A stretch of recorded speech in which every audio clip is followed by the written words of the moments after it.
Hello friends, आज हम पढ़ने वाले हैं इम्यूनिटी के बारे में, जो कि आजकल बहुत ट्रेंडिंग टॉपिक भी है, चल रहा है हमारा इम्यूनिटी के ऊपर। तो मैं आपको बताऊंगा इसमें कौन से क्वेश्चन इंपॉर्टेंट हैं और कौन से क्वेश्चंस प्रीवियस ईयर में आ रखे हैं। इससे एक क्वेश्चन ज़रूर आता है गाइस।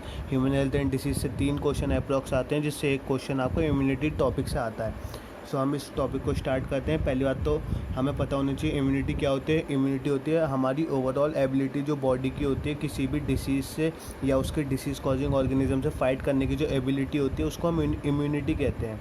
इम्यूनिटी 2 तरीके की हो सकती है। पहली इनेट इम्यूनिटी और दूसरी एक्वायर्ड इम्यूनिटी।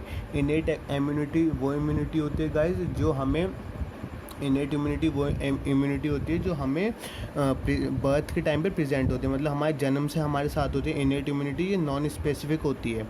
इसमें भी कितने नॉन स्पेसिफिक होती है ये इनेट इम्यूनिटी, जैसे कि हमारे स्किन हो गई, हमारा म्यूकस हो गया, रेस्पिरेटरी लाइनिंग में होता है, जीआईटी में होता है, गैस्ट्रो इंटेस्टाइनल ट्रैक्ट में, यूरोजेनिटल ट्रैक्ट में होता है। फिर आपका ये सेलुलर, फिर आपके टीयर्स होते हैं, ये भी प्रिवेंट करते हैं माइक्रोबियल ग्रोथ को। फिर आपके सेलुलर एक्टिविटीज़ होते हैं, बहुत सारे होते हैं। सेलुलर एक्टिविटीज़ होता है। फिर आपका इंटरफेरेंस होता है जो वायरस इन्फेक्टेड सेल्स जो होती हैं वो प्रोटीन सिक्रीट करती हैं। इंटरफेरेंस जो कि प्रोटेक्ट करता है हमें नॉन इन्फेक्टेड सेल्स से।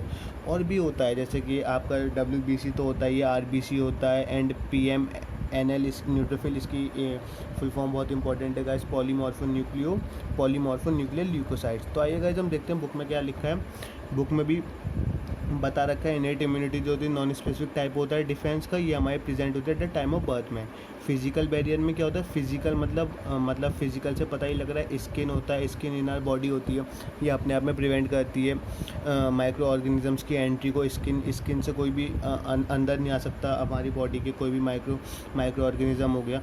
और mucus coating of the epithelium lining the respiratory, GI, gastrointestinal and urogenital tracts also help in trapping microbes entering in our body. फिर आता है फिजियोलॉजिकल बैरियर्स, इसमें होता है एसिड इन द स्टमक हो गया, सलाइवा हो गया, माउथ का, टीयर्स हो गए, आइस के, ये सब आपके प्रिवेंट करते हैं एंड माइक्रोबियल ग्रोथ को। सेलुलर बैरियर में तो होता है WBC होता ही है, PMNL न्यूट्रोफिल होता है, इंपॉर्टेंट है। PMNL की फुल फॉर्म पॉलीमॉर्फोन्यूक्लियर ल्यूकोसाइट्स। और आपका यहाँ पे मैक्रोफेजेस हो गए टिश्यू में, and monocytes and natural killer हो गया, एंड ये डिस्ट्रॉय करते हैं माइक्रोब्स को। फिर होता है साइटोकाइन, ये इंपॉर्टेंट क्वेश्चन है, इस पे आ रखा है साइटोकाइन पे कि वायरस इन्फेक्टेड सेल्स जो होते हैं वो प्रोटीन सिक्रेट करते हैं, जैसे कि मैंने बताया इंटरफेरेंस सिक्रेट करते हैं जो प्रोटेक्ट करते हैं नॉन इन्फेक्टेड सेल्स को, कि कहीं नॉन इन्फेक्टेड सेल्स उस वायरस की चपेट में ना आ जाएँ। इसलिए ये जो इंटरफेरेंस सिक्रेट करती है virus infected cells, protein secrete करते हैं इंटरफेरेंस जो प्रोटेक्ट करता है हमारी नॉन इन्फेक्टेड सेल्स को, कि वो वायरल से इन्फेक्ट ना हो जाए। फिर आती है हमारी दूसरी टाइप की इम्यूनिटी, एक्वायर्ड इम्यूनिटी। पहले मैं आपको बता दूं एक्वायर्ड इम्यूनिटी क्या होती है। एक्वायर्ड इम्यूनिटी वो होती है जो हमारी मेमोरी पे बेस्ड होती है। जैसे मान लो हमें कोई पहले डिसीज़ हुआ तो हमारी बॉडी उसके लिए एंटीबॉडीज़ बनाएगी, तो उसे थोड़ा टाइम लगेगा। फिर अगर दूसरी बार में वो डिसीज़ हमें पकड़ेगा तो वो बहुत जल्दी सही हो जाएगा, क्योंकि वो हमारी मेमोरी में है, स्टोर है। हमारी बॉडी को पता है कि वो डिसीज़ कैसे सही हुआ है, क्या हुआ है, पूरा प्रोसीजर हमारी बॉडी को पता है, तो वो फास्ट सही होगा। और इसमें क्या है, इसमें आपका लिम्फोसाइट्स वर्क करता है।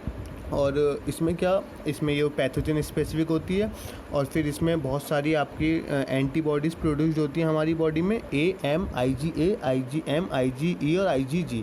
जो IgA होती है वो मदर का जो मिल्क होता है, जो बेबी न्यूबॉर्न बेबी को देते हैं, उसमें कोलेस्ट्रॉम होता है, उसमें येलोइश फ्लूइड होता है कोलेस्ट्रॉम, उसमें IgA ही पाया जाता है।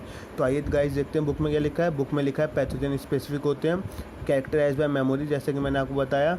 और इसमें आपको पता है फर्स्ट टाइम रेस्पॉन्स होगा, प्राइमरी रेस्पॉन्स होगा, लो इंटेंसिटी का होगा, स्लो होगा प्रोसीजर थोड़ा सही होने का। उसके बाद जब बॉडी ये मेमोरी में स्टोर हो जाएगा और फिर आपकी बॉडी उसे आसानी से सही कर पाएगी। तो primary and secondary immune response are carried out with the help of 2 special type of lymphocytes. अब 2 लिम्फोसाइट्स इसमें वर्क करते हैं, B lymphocytes and T lymphocytes. जो B लिम्फोसाइट्स होता है गाइज वो तो क्या करता है, आर्मी ऑफ मतलब प्रोटीन्स प्रोड्यूस करता है। ऑब्वियस सी बात है, B लिम्फोसाइट्स प्रोटीन प्रोड्यूस करता है, लेकिन T लिम्फोसाइट जो होता है वो प्रोटीन यानी एंटीबॉडीज़ कह सकते हैं हम, वो प्रोड्यूस नहीं करता, लेकिन मदद करता है B सेल्स को प्रोड्यूस दैम। ये लिखा है यहाँ पे T सेल्स दैम सेल्स यानी T lymphocytes do not secret antibodies but help B sales produce them. अब इसमें जो होता है आपका each antibody molecules 4 peptide chains, 2 light chain होती हैं और 2 हैवी चेन होती हैं, जिसको हम H2L2 एक फॉर्मूला है, ये इसमें 2 हैवी चेन्स और 2 लाइट चेन्स है गाइस। अब जैसे कि ये एंटीबॉडीज़ प्रोड्यूस करते हैं, डिफरेंट टाइप्स ऑफ एंटीबॉडीज़ होते हैं, AMEG, IgA, जैसे कि मैंने आपको बताया। मदर के मिल्क में पाया जाता है। और IgE जो होता है ये हमें एलर्जी से प्रोटेक्ट करता है, आगे हम पढ़ेंगे एलर्जी के टॉपिक में। अब ये सब जो होता है ये आपका ह्यूमरल इम्यून रेस्पॉन्स में आता है। अब इसके बाद जो आएगा CMI, ये क्वेश्चन 2019 में ही आया था, ग्राफ्ट से रिलेटेड कि वो कौन सी टाइप ऑफ इम्यून में आता है, तो वो CMI में आता है। CMI को कौन टी लिम्फोसाइट्स मीडिएट CMI, जो टी लिम्फोसाइट्स है वो मीडिएट करते हैं CMI में। CMI में क्या होता है कि जैसे हमें मान लीजिए जितने भी ट्रांसप्लांट हो गए, किडनी ट्रांसप्लांट हो गया, ग्राफ्ट ट्रांसप्लांट हो गया, उसमें क्या होता है ये ट्रांसप्लांट ऐसे नहीं होते, पहले हमें ब्लड ग्रुप मैच करना पड़ता है। उसके बाद क्या होता है, उसके बाद अगर हमारा ब्लड ग्रुप मैच भी कर जाता है तो हमें इम्यूनोसप्रेसेंट्स खाने पड़ते हैं अपनी पूरी लाइफ में। तो ये सब अंडर आता है CMI के। तो अब देखते हैं बुक ने क्या लिखा है। बुक में भी यही है, टिश्यू मैचिंग, ब्लड ग्रुप आपका हो गया, और फिर आपका हो गया एसेंशियल ब्लड ग्रुप हो गया, मैचिंग हो गया। फिर आपको हो गया अगर ट्रांसप्लांट होगा तो हमें पेशेंट को जो होते हैं इम्यूनोसप्रेसेंट्स ऑल इज़र लाइफ लेनी पड़ेंगी। ये पे लिखा है tissue matching, blood group matching are essential before undertaking any graft transplant and even after this patient has to take immunosuppressants all his life. फिर है CMI response is responsible for graft rejection. ये question आ रखा था कि कौन सा response होता है, उन्होंने ह्यूमरल भी दे रखा था, लेकिन इसका आंसर था आपका CMI cell mediated immune response is responsible for graft rejection. अब आइए गाइस आगे चलते हैं। आगे आता है आपका एक्टिव एंड पैसिव इम्यूनिटी। अब ये इंपॉर्टेंट है, जो एक्टिव इम्यूनिटी होता है गाइस उसमें ये होता है कि जो एक्टिव इम्यूनिटी हमारी जो होती है वो बॉडी, जैसे मान लो हमें कोई डिसीज़, हमें किसी एंटीजन हमारी बॉडी में आया तो हमारी बॉडी उसके लिए अपने आप एंटीबॉडीज़ बनाना शुरू कर देती है। ये प्रोसेस बहुत स्लो होता है लेकिन नेचुरल और मोर इफेक्टिव प्रोसेस होता है। और जो पैसिव इम्यूनिटी होती है उसमें हम क्या करते हैं, उसमें हम एंटीबॉडीज़ यानी वैक्सीन की टर्म में हम एंटीबॉडीज़ देंगे ताकि वो उसके अगेंस्ट में वर्क करे, जो एंटीजन है उसके अगेंस्ट में वर्क करे। एंटीजन आपका माइक्रोब हो गया जो डिसीज़ कॉज करता है, और एंटीबॉडी होता है प्रोटीन जो उस डिसीज़ को किल करती है। अब पैसिव इम्यूनिटी हो गया, एक्टिव हो गया। एक्टिव में बुक ने लिख रखा है antibodies are produce in the host body, this type of immunity is called active immunity. मतलब when a host is expose to antigen, antibody are produce in the host body, this type of immunity is called active immunity. Slow होती है लेकिन full effective होती है क्योंकि natural होती है। Passive immunity में रेडीमेड एंटीबॉडीज़ देते हैं हम। इसमें क्या, अगर अब ये क्वेश्चन भी पूछ रखा था, जैसे मैंने आपको बताया था मदर के मिल्क में येलोइश फ्लूइड कोलेस्ट्रम होता है जिसमें एबंडेंट एंटीबॉडी होती है IgA जो प्रोटेक्ट करती है इन्फेंट को। Foetus also receive some antibodies from the mother through the placenta during pregnancy. Foetus mother से एंटीबॉडी लेके आता है during pregnancy through the placenta की मदद से। प्लेसेंटा इंपॉर्टेंट वर्क करता है, वो CO2 वेस्ट मटेरियल बाहर निकालता है प्रेगनेंसी के टाइम में फीटस से। These are some example of passive immunity. अगर कोई आपसे पूछे कि जो मदर से रिलेटेड जैसे क्वेश्चन अगर आप पे आता है कि ये जो येलोइश फ्लूइड होता है कोलेस्ट्रॉल में कौन सी इम्यूनिटी में आता है, तो इसका आंसर होगा पैसिव इम्यूनिटी। अब आगे बढ़ते हैं। आगे हमारे पे वैक्सीनेशन एंड इम्यूनाइजेशन है। वैक्सीनेशन क्या होता है, वही मेथड है, जैसे मान लीजिए आपको किसी डिसीज़ ने या किसी माइक्रोब ने आपको आपकी बॉडी में मतलब कोई एंटीजन अगर एंटर करता है तो हमें उसे किल करने के लिए हमें वैक्सीन देनी पड़ती है। मतलब उस एंटीजन को किल करने के लिए हमें ऐसी एंटीबॉडी देनी पड़ेगी जो उस एंटीजन को किल कर सके। ये जो the vaccines also generate memory B and T cells. जो B and T सेल्स होते हैं, जो हमारी B lymphocytes and T lymphocytes होते हैं, ये उन्हें भी जनरेट करता है, मतलब उनका नंबर बढ़ाता है। वैक्सीन्स उनका नंबर बढ़ाते हैं ताकि वो B and T cells immunity में बहुत काम आते हैं, लिम्फोसाइट्स, तो ये उनका नंबर बढ़ाती है ताकि वो और जितना ज़्यादा नंबर होगा वो इतनी आसानी से कम टाइम में उस डिसीज़ कॉजिंग माइक्रोब को मार पाएंगे। अब जैसे कि टेटनस होता है, अगर मान लो कोई पर्सन है वो इन्फेक्टेड होता है किसी डेडली माइक्रोब से, तो क्विक इम्यून रेस्पॉन्स उसे ज़रूरत है, जैसे कि टेटनस में होता है। जैसे मान लो हमें कोई लोहे की जंग सी चीज़ लग जाती है तो हम लगवा लेते हैं, या कुत्ता काटे रहता है तो हम टेटनस का इंजेक्शन लगवा लेते हैं, क्योंकि टेटनस का इंजेक्शन होता है सेफ़ होता है और ये उस जो जर्म्स या जो माइक्रोब्स हैं उन्हें किल करता है। Even in the case of snake bites के केस में भी हम एंटीबॉडी देते हैं अगेंस्ट द स्नेक वेनोम के अगेंस्ट, मतलब जो स्नेक सांप ने काटा होगा उसके अगेंस्ट, उस एंटीजन के अगेंस्ट, मतलब उस एंटीजन को किल करने के लिए हम एंटीबॉडीज़ देते हैं। इस टाइप की इम्यूनाइजेशन को हम कहते हैं पैसिव इम्यूनाइजेशन, यानी जो वैक्सीन के ज़रिए दी जा रही है वो पैसिव इम्यूनाइजेशन है। जैसे कि हेपेटाइटिस B वैक्सीन प्रोड्यूस होती है ईस्ट से। ये इंपॉर्टेंट लाइन है गाइस, हेपेटाइटिस B वैक्सीन कैसे प्रोड्यूस होती है, आपकी ईस्ट से प्रोड्यूस होती है। अब अगर हम बात करें एलर्जी की, एलर्जी क्या होती है, जैसे मान लो आप किसी एटमॉस्फेयर में गए धूल वगैरह उड़ती है तो आपको खांसी वगैरह आने लगता है, ये एक इंडिकेशन होता है कि आप एलर्जिक हैं, मतलब आप उस चीज़ से एलर्जिक हैं। इसके लिए जब एंटीबॉडीज़ प्रोड्यूस होती है ना, वो होती है IgE टाइप की। और इससे एक बहुत इंपॉर्टेंट क्वेश्चन जो कि आ भी रखा है वो है allergies due to the release of chemicals like histamine and serotonin from the mast cells. कहाँ से? फ्रॉम द मास्ट सेल से हिस्टामिन और सेरोटोनिन जैसे केमिकल रिलीज होते हैं। इसके लिए हम यूज़ करते हैं drugs like anti histamine, adrenaline and steroids quickly to reduce the symptoms of allergy. Allergy के सिम्टम्स हटाने के लिए हम ड्रग्स यूज़ करते हैं anti histamine, adrenaline and steroids, तो क्विकली, ताकि वो सिम्टम्स एलर्जी के रिड्यूस कर सकें। अब बात करते हैं गाइस ऑटो इम्यूनिटी की। तो इसमें से एक ही बार क्वेश्चन आ रखा था।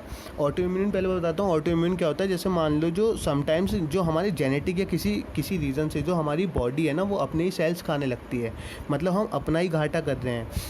हम हर कोई अपने फ़ायदे के लिए बात करता है, लेकिन हम अपना, इसमें क्या हो रहा है, इसमें सेल्स जो है वो अपने आप अटैक कर रही है, मतलब अपनी ही सेल्स को अटैक कर रही है, सेल्स को अटैक कर रही है। जिसमें इसमें क्या होता है, इसमें डैमेज हो, इसमें हमारी ऑब्वियस सी बात है जब सेल्स को अटैक करेगा तो डैमेज होगा बॉडी का, इसलिए इसको ऑटो इम्यून डिसीज़ कहते हैं। रूमेटॉइड आर्थराइटिस इसका बहुत कॉमन और अच्छा इंपॉर्टेंट एग्जाम्पल है which affects many people in are societies and auto immune disease. Auto immune disease है रूमेटॉइड आर्थराइटिस आपका। अब बात करते हैं immune system in the body, ये भी इंपॉर्टेंट टॉपिक है guys, immune system in the body. इसमें क्या होता है, इसमें इम्यून सिस्टम जाहिर सी बात है इंपॉर्टेंट रोल प्ले करता है एलर्जिक रिएक्शन में, ऑटो इम्यून डिसीज़ और ऑर्गन ट्रांसप्लांट में। ऑर्गन ट्रांसप्लांट के लिए भी इम्यून सिस्टम आपको स्ट्रॉन्ग होना बहुत ज़रूरी है।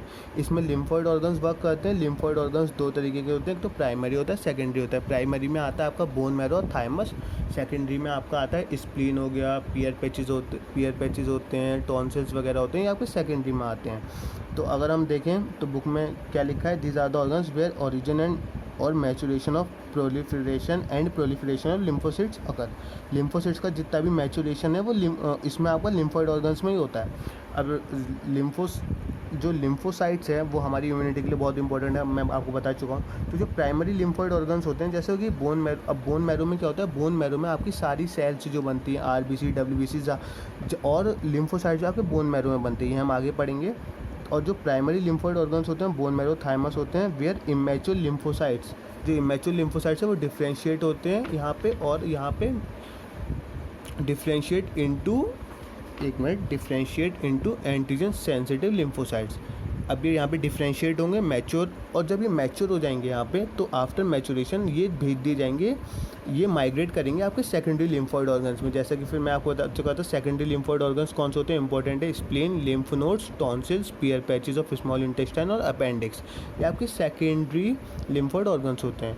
अब जो सेकेंडरी लिम्फॉइड ऑर्गन्स होते हैं वो साइट्स प्रोवाइड करते हैं जिससे कि जो इंटरेक्शन हो सके लिम्फोसाइट्स का एंटीजन से। जब इंटरेक्शन होगा लिम्फोसाइट्स का एंटीजन से तभी तो वो उस एंटीजन को किल करेगा, तभी तो हमारी बॉडी को प्रोटेक्ट करेगा, which then proliferate to become effector cells. Effector cells यहीं बनते हैं, मतलब प्रोलिफरेट करेगा, उस एंटीजन को मारेगा, तभी तो वो सेल्स हमारी इफेक्टिव होगी। जब कोई उसमें वो ही नहीं होगी, दिक्कत नहीं होगी, कोई डिसीज़ नहीं होगा। तो अब यहाँ पे मैं आपको बता चुका था कि बोन मैरो जो होता है वो मेन लिम्फॉइड ऑर्गन तो होता ही है, where all blood cells including lymphocytes are produce, यहाँ पे प्रोड्यूस होते हैं।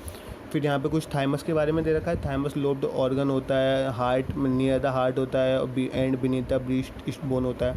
थाइमस क्वाइट लार्ज होता है बर्थ के टाइम में, लेकिन जो प्यूबर्टी के टाइम में ना ये छोटा होता रहता है आपका organ thymus.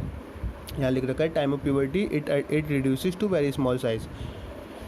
Time puberty is attained it reduces to a very small size. Both bone marrow and thymus provide, अब ये भी इंपॉर्टेंट पॉइंट है guys, both bone marrow and thymus जो कि प्राइमरी हमारे लिम्फॉइड ऑर्गन्स हैं, ये प्रोवाइड करते हैं micro environments for the development and maturation of T lymphocytes. मतलब कि जो भी है यहाँ पे टी लिम्फोसाइट्स, यहाँ पे लिम्फोसाइट्स का मैचुरेशन होगा। जाहिर सी बात है हम यहाँ पे पढ़ चुके थे कि ये जो इमेच्योर लिम्फोसाइट्स ये डिफ्रेंशिएट होगी। जब यहाँ पे मैं आपको दिखाता हूँ जो इमेच्योर लिम्फोसाइट्स है वो डिफ्रेंशिएट होगी, यानी कि यहाँ पे बता रहा है वो मैच्योर होगी। ये लाइन इन्होंने यहाँ लिख रखी है, NCERT में ही होता है गाइस, आपको लाइन ढूंढनी पड़ती है, कलेक्ट करनी पड़ती है। तो जो both bone marrow lympho and thymus है वो प्रोवाइड कराते हैं micro environments for the development and maturation of T lymphocytes. T lymphocytes के मैचुरेशन के लिए spleen is a large bean shaped organ, ये लार्ज एक बीन शेप्ड ऑर्गन होता है it mainly contains lymphocytes and phagocytes. Important point है, ये भी इंपॉर्टेंट है और इसका अगला पॉइंट भी इंपॉर्टेंट है। It acts as a filter of the blood by trapping blood borne microorganism. जो छोटे छोटे माइक्रो ऑर्गेनिजम्स होते हैं ना, वो उन्हें ट्रैप करता है स्प्लीन, मतलब वो ब्लड को फिल्टर करने का काम करता है ताकि जो छोटे माइक्रो ऑर्गेनिजम्स है वो हटा सके, फिल्टर कर सके ब्लड को। फिल्टर करना ब्लड के लिए बहुत ही इंपॉर्टेंट है। कभी कभी छोटे माइक्रो ऑर्गेनिजम्स भी बहुत दिक्कत कर सकते हैं बॉडी में। Spleen also has a reservoir of erythrocytes. Important point है, spleen also has a reservoir of erythrocytes. अब ये 2 पॉइंट इंपॉर्टेंट है कि it acts as a filter of blood by trapping blood borne micro organisms, और spleen also has a large reservoir of erythrocytes. अब बात करते हैं लिम्फ नोड्स की। तो लिम्फ नोड्स वही है कि ट्रैप करता है माइक्रो ऑर्गेनिजम्स को और अदर एंटीजेंस या अदर हार्मफुल माइक्रोब्स को। और एंटीजेंस जो ट्रैप्ड होते हैं लिम्फ नोड्स में, वो रेस्पॉन्सिबल होते हैं for the activation of lymphocytes present there and cause the immune response. जब एंटीजेंस आपका ट्रैप्ड हो जाएगा लिम्फ नोड्स में, जो एंटीजेंस ट्रैप्ड होंगे लिम्फ नोड्स में, वो रेस्पॉन्सिबल होंगे, मतलब वो एक्टिवेट करेंगे लिम्फोसाइट्स को, ताकि जो वो लिम्फोसाइट्स है ना, वो उन एंटीजेंस के अगेंस्ट एंटीबॉडीज़ बनाए और उन एंटीजेंस को किल कर सके। And there and cause the, मतलब एक्टिवेशन ऑफ लिम्फोसाइट्स होगा present there and cause the immune response, मतलब इम्यून रेस्पॉन्स को स्ट्रॉन्ग, इम्यून आपका स्ट्रॉन्ग होगा ना जब आपके लिम्फोसाइट्स उस एंटीजन को हटा देंगे। मतलब तभी हटा पाएंगे जब आपको लिम्फोसाइट्स अच्छी क्वांटिटी में होंगे और इम्यून सिस्टम स्ट्रॉन्ग होगा। अब ये एक और इंपॉर्टेंट पॉइंट है और ये क्वेश्चन आ रखा है, mucosal MALT mucosal associated lymphoid tissue, ये constitute about 50% of the lymphoid tissue in human body. यही क्वेश्चन पूछा था, कितने परसेंट? 50%। इसमें फिर बुक में देखते हैं, there is a lymphoid tissue also located within the lining of the major tracts, respiratory, digestive and urogenital tracts. ये अच्छे से पढ़ लेना गाइस। कॉल्ड MALT, इसकी फुल फॉर्म आती है म्यूकोसल एसोसिएटेड लिम्फोइड टिश्यू। और कितने परसेंट होता है बॉडी में ये? मतलब it constitutes about 50% of the lymphoid tissue in human body guys. तो अगर गाइस आपको इम्यूनिटी की वीडियो अच्छी लगी हो तो please hit like and subscribe button and share my video. Thank you so much.